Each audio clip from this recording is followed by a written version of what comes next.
হ্যাঁ মাঝখানে রাখছি। গেট ফালানোর পরে 2 গেট 4 গেট লাগানোর পরে গ্যাপ দিয়ে ঢুকে যায়।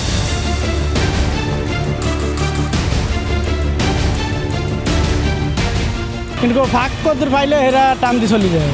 আমরা বাধা দিলেও তারা মানে না।